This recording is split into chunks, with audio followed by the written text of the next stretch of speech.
کله چې هجرت وشو د هغې نه بس الله پاک اجازت ورکو اذن للذین یقاتلون بانهم ظلموا هغه مظلومانو خلکو ته هغه د قتال اجازت ورکړلی شو چې د هغې خپل ظلمونو هغه بدله اخیستلی شي نو په دغه نتیجه کې نبی علیہ السلام په خپل ژوند مبارک کې هغه 27 غزوات هغه کړي دي غزوه دي ته ویلی شي چې نبی علیہ السلام په هغې کې په خپله فی نفسه هغه شرکت کړی وي اوس برابره خبره ده په دغه کې جنگ شوی وي او که نه وي خو نبی علیہ السلام په دې کې هغه وتلی وي په خپل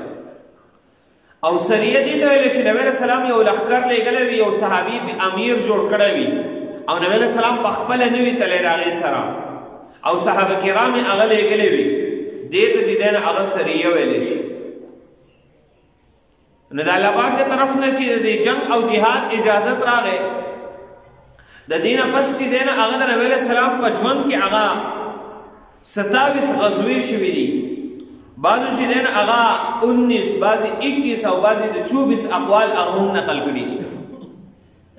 او بعضې 27 نقل کړي خو د دې اختلاف هغه وجه دا ده بعضې هغه تاریخدانو هغه ذکر کړي دي چې 2 غزوې هغه تقریبا یو بل ته نږدې وي یا په یو سفر کې 2 غزوې مخې ته راغلي دي نو هغوی دا په یوه غزوه باندې حساب کړي دي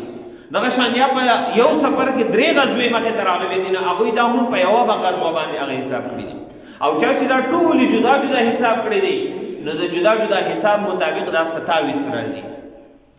او د نبی علیہ السلام په ژوند مبارک کې چې نبی علیہ السلام څومره هغه دستې جماعتونه هغه تشکیل کړي دي صحابه یې لېږلي دي هغې ته سرایا ویلی شي هغې کې نبی علیہ السلام پخپله نه دی تلی نو هغې کې هم مختلف اقوال دي د بعضې اقوالو مطابق د هغې تعداد 30 دی بعضې وایي د هغې تعداد 35 دی بعضې وایي د هغې تعداد 38 دی بعضې وایي د هغې تعداد 40 دی بعضې وایي د هغې تعداد هغه 48 دی او بعضې وایي د هغې تعداد هغه 56 دی 55 نو دې که هم دغه خبره ده چې په یو سفر کې هغه مختلف سریې مخې ته راغلي دي نو بعضو جدا جدا حساب کړي دي او بعضو هغې یوې حساب کړي دي نو چې چا جدا حساب کړي دي نو ټولې چې څومره جدا حساب شوي دي نو د هغې تعداد هغه 56 د هغه رسېږي 55 او چا چې پکې بعضې یو ځای حساب کړي دي نو د چا په نس 10 دی او د چا په نس 40 وغیرې نو د نبی علیہ السلام په ژوند مبارک کې 56 سرایا او 27 غزوې دا نبی علیہ السلام هغه کړي او په دې کې ډېر اکثر چې دین اوله کې هغه د دغې قریشو سره هغه شوي دي چې د هغوی قافلې به هغه شام ته تللې نو دې طرف ته هغه مکه ده او دې ځای کې مدینه ده په دې سیټ باندې هغه شام واقع دی نو د مکې خلک چې به کله شام ته تجارت له تلل نو د مدینې په دې خوا او شا په اطرافو په دې طرف باندې به هغه تېرېدل نو د دې وجې نه د هغوی قافله چې به کله تله یا واپس راتلله نبی علیہ السلام ته به یا د وحي په ذریعې پته ولګېدله یا د نبی علیہ السلام جاسوسان به هغه خواره و هغوی به خبر راوړو چې قافله هغه روانه ده نبی علیہ السلام به یا صحابه ولېږل یا به پخپله چې دی نه هغه لاړو د هغې دپاره چې په هغې قافله باندې حمله وکړي ځکه د دشمن د کمزوري کولو اولنۍ طریقه کار دا دی چې ته د هغه معیشت کمزوری کا د هغه کاروبار کمزوری کا هغه معاشي طور هغه کمزوری کا دغه دشمن چې دی هغه تا هلاک د دې وجې نه نبی علیہ السلام د هغوی چې د ټول ژوند د معیشت دارومدار هغه په تجارت باندې و نبی علیہ السلام به د هغوی په تجارتي قافلو باندې حملې کولې نو د اولنۍ سوچ ذکر کېږي په دې کې خو اکثر قافلې چې دي نو هغه د لاس نه وتلې دي بیا وروسته چې دي هغه غزوه بدر هغه مخکې ته راغلی د غزوه بدر نه مخکې هغه تقریبا 4 سرایا او 4 غزوې دا مخکې ته راغلي اولنۍ سریه دې د سریه د حمزه رضی الله عنه سریه حمزه او سریه سیف البحر ورته هم ویلی شي دا نبی علیہ السلام کله چې هجرت وکړو نو ربیع الاول میاشت کې نبی علیہ السلام هجرت وکړو جمعات هغه جوړ شو مسجد نبوي حجرات جوړ شول بیا په ربیع الاول پسې ورپسې چې کله رمضان نازي او 2-3 میاشتې وروسته هغه رمضان کې نبی علیہ السلام هغه حمزه رضی الله تعالی عنہ سره د 10 مهاجرینو هغه سیف البحر مقام ته هغه ولېږو چې هلته مقصود د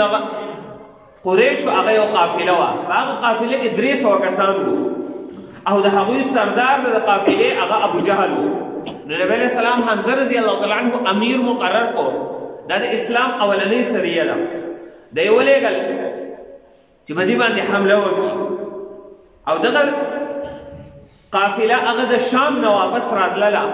ابو جهل د هغې سردار و. حمزه رضی الله تعالی عنہ سره د 10 کسانو هغه لاړل. دې دواړه یو بل ته مخامخ شول. یو طرف ته هغه قریش دي 300 کسان، بل طرف ته 10 کسان هغه د صحابه وو. دواړه یو بل طرف ته هغه صفونه جوړ کړل او په دې منځ کې چې هغه مجدي ابن عمر هغه راغی او د دواړو په منځ کې هغه صلح وکړله او جنګ یې چې هغه ختم کړو. نو قریش بل طرف ته لاړل، صحابه واپس شول. نو دا د اسلام د ټولو نه اولنۍ سریه ده. بیا دا رمضان میاشت وه. د رمضان پسې ورپسې شوال د وړوکې اختر میاشت. د وړوکې اختر میاشت کې نبی علیه السلام یو سریه لېږلې د عبیده ابن حارث. سریه عبیده ابن حارث رضی الله تعالی عنہ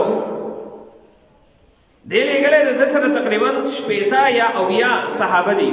او د رابغ مقام طرف ته چې دی نو هغه نبی علیه السلام دی ولېږو. مخامخ چې دی نو هغه قریش 200 قریش وو. په دغه کې دا قافله هغه د لاس نه هغه لاړه وتښتېدله. په دغې قافله کې اولنۍ غش یې ویشتلی دی سعد بن ابي وقاص رضی الله تعالی عنہ. په دې باندې یو غش یې ویشتلی دی خو دې تلي دي.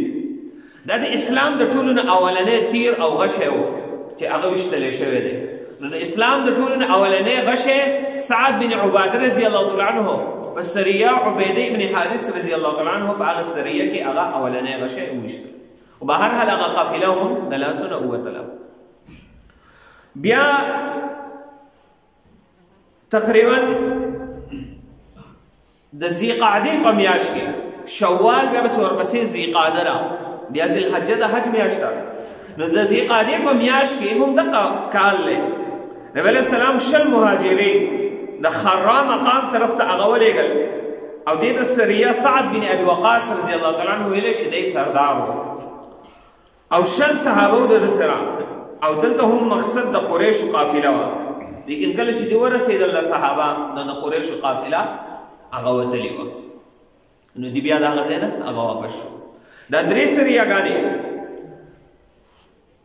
خو په دې موقع کې نبی علیه السلام ته په ذریعې د وحي سره هغه پته لګېدلو چې د قریشو یو قافله را روانه د جبریل علیه السلام ورته خبر ورکړی. نو نبی علیه السلام پسې صحابه ولېږل خو چې کله صحابه ته رسېدل نو قافله د لاس نه هغه وتلې وه.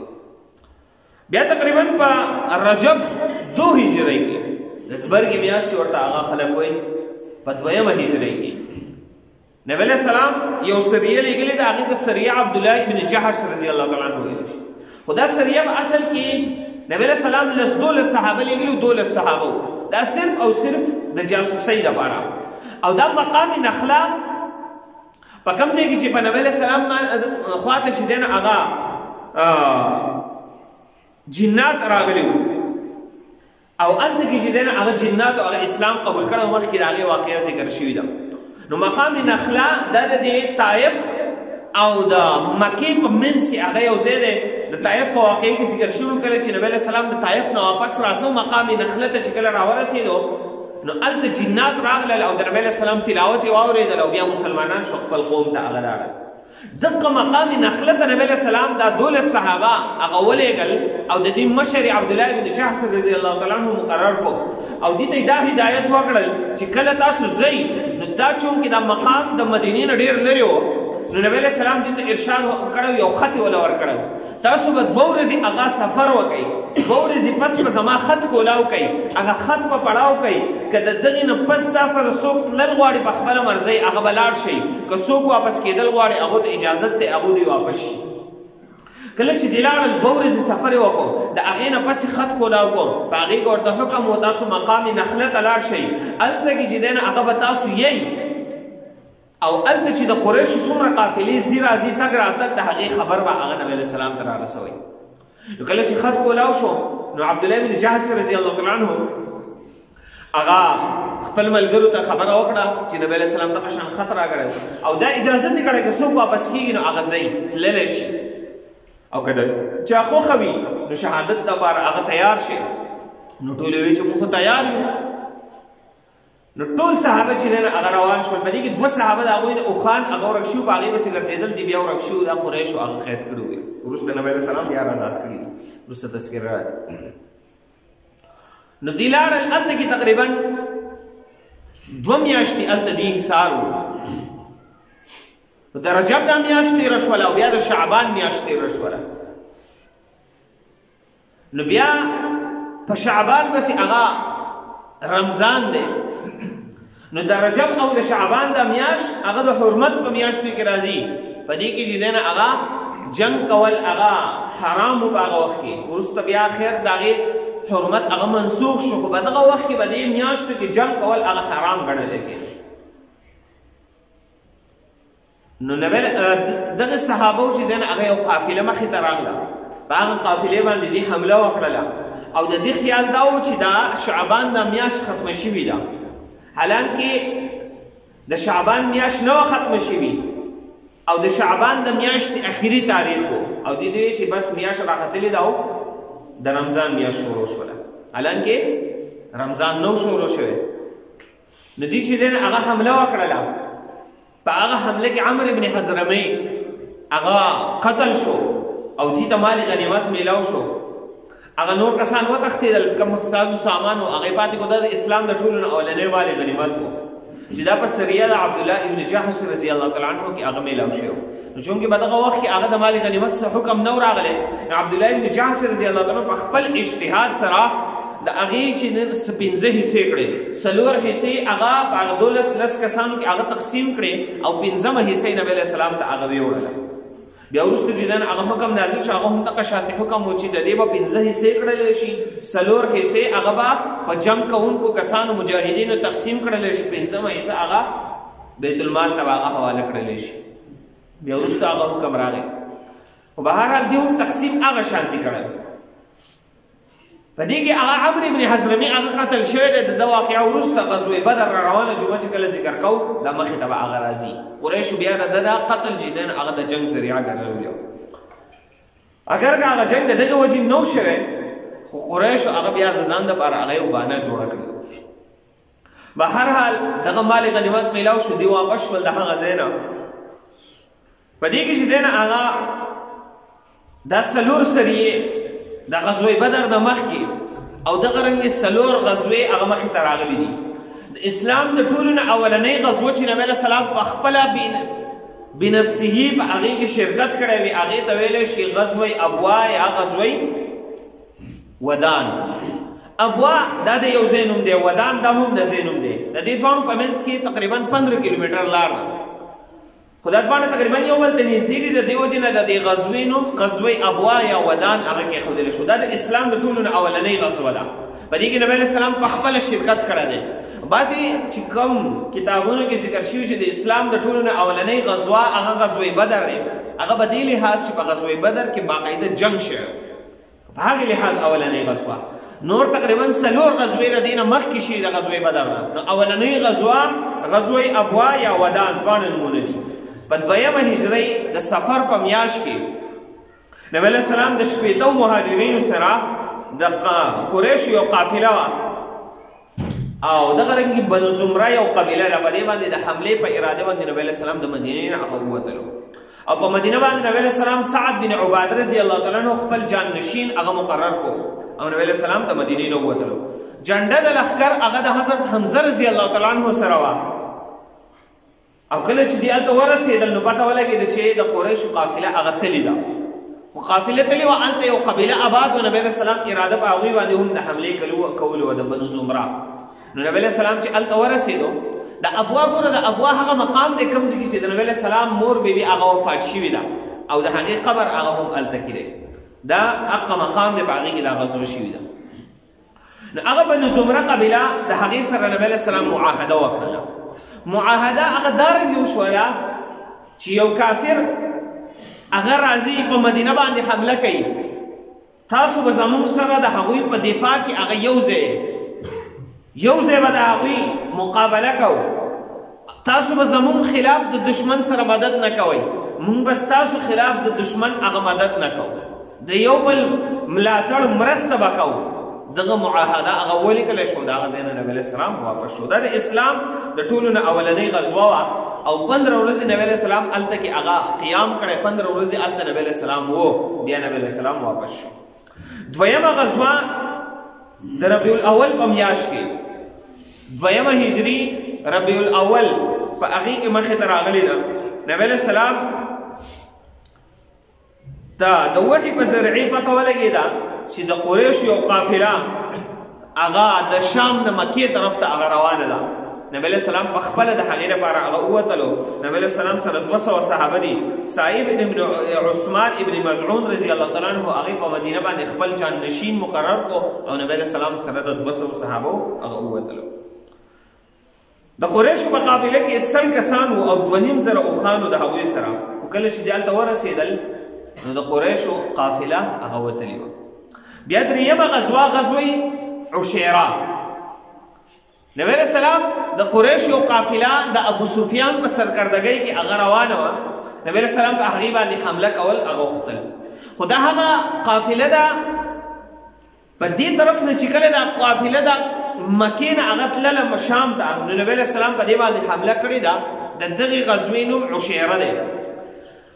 او دا قافله د لاس نه وتلې شام ته تللې ده. بیا دا قافله چې کله واپسۍ کې راتلله نبی علیه السلام پې دوباره حمله کړې ده. د هغې په نتیجه کې غزوه بدر هغه واقع شوې. خو دا قافله چې د هغه طرف نه د مکې نه شام ته تلله نبی علیه السلام په دې باندې حمله کړې وه. نو د دغې غزوې نوم چې دی هغه غزوه عشیره دی. دا تقریبا په جمادی الاول 2 هجرۍ کې نبی علیه السلام وتلی 200 صحابو د نبی علیه السلام سره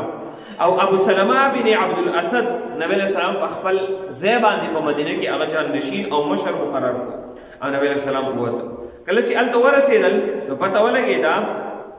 چې قافله هغه وتلې د شام طرف ته هغه تللې ده. نو دا غزوه هغه دې ته غزوه عشیره ویلی شي. څلورمه غزوه بدر صغرا، بدر اولا ورته هم ویلی شي او غزوه صفوان هغه ورته هم ویلی شي. صفوان خو ورته دې وجې نه ویلی شي چې د هغې ځای نوم هغه صفوان و، یا بدر ورته د دې وجې نه ویلی شي هلته د یو کوهی و د هغې نوم بدر و، او اولا ورته د دې وجې نه ویلی شي یا صغرا چې د دې نه وروسته په بدر په مقام کې هغه یو لویه غزوه شوې ده. نو هغه بیا لویه غزوه وه، دا وړه غزوه وه. هغه 2م نمبر غزوه وه، دا اول نمبر غزوه وه. د دې وجې نه دې ته غزوه بدر اولا یا صغرا ویلی شي. کله چې نبی علیه السلام د دغې غزوې ذی عشیره نه هغه واپس شو، 10 ورځې تېرې شوې. په دې کې یو کس راغی کرز ابن جابر، دی بیا وروسته مسلمان شوی دی. او کله چې څه کسان راغلي و عیسایان، وروسته به تذکیره راشي، او د عرنیین طرف نه راغلي و او د نبی علیه السلام کوم چراغګاه وه دا اصل کې منافقینو نبی علیه السلام هلته لیږلي وو. هغه اوښانې هغه قتل کړل، د هغې هغه سروونکي هغه قتل کړل، لاس پې پوزه غوږونه دا یې کټ کړل او د هغې ځای نه هغه اوښان څه چې پاتې وو هغې د ځان سره بوتلل. نبی علیه السلام هغه بیا رانیولي وو. بهرحال هغه واقع وروسته راشي. په هغې پسې نبی علیه السلام دا کرز ابن جابر لیږلی و، دی بیا وروسته مسلمان شوی او دی بیا په فتح مکه کې هغه شهید شوی دی. دغه کرز ابن جابر د دې غزوې عشیره نه چې نبی علیه السلام واپس شو 10 ورځې تېرې شوې وې او دی لا په هغه وخت کې مسلمان شوی نه و. د نبی علیه السلام د مدینې د صحابو هغې چراغګاه وه، په هغې کې به اوښان سرېدل. دی راغی په هغې باندې حمله وکړه، د هغې ځای کې نه هغه اوښان وتښتول او ولاړ. نبی علیه السلام ته چې کله پته ولګېده نبی علیه السلام په ده پسې تعقب وکړو او د ده په تعقب کې نبی علیه السلام هغه ووتلو. نو د ده په تعقب کې نبی علیه السلام ووتلو او د صفوان مقام پورې نبی علیه السلام د ده تعقب وکړو. په مدینه باندې زید ابن حارث رضی الله تعالی عنه نبی علیه السلام خپل جانشین هغه مقرر کړو. خو کله چې د صفوان یا د بدر دغې ځای ته ورسېدو نو دوی د لاس نه چې دی نه هغه وتلي وو، دوی تښتېدلي وو. نبی علیه السلام هلته څه وخت و، بیا د هغه ځای نه نبی علیه السلام هغه واپس شو. دغه کرز ابن جابر دی بیا وروسته راغلی، نبی علیه السلام پسې وروسته مسلمان شوی دی او فتح مکې کې چې دی هغه دی بیا شهید شوی دی. دا 4 غزوې دا د غزوې بدر نه مخکې چې دی هغه مخکې ته راغلي. د قرنګې 4 سریې د هغې تذکره وشوله، دا هم د غزوې بدر نه تقریبا دا 8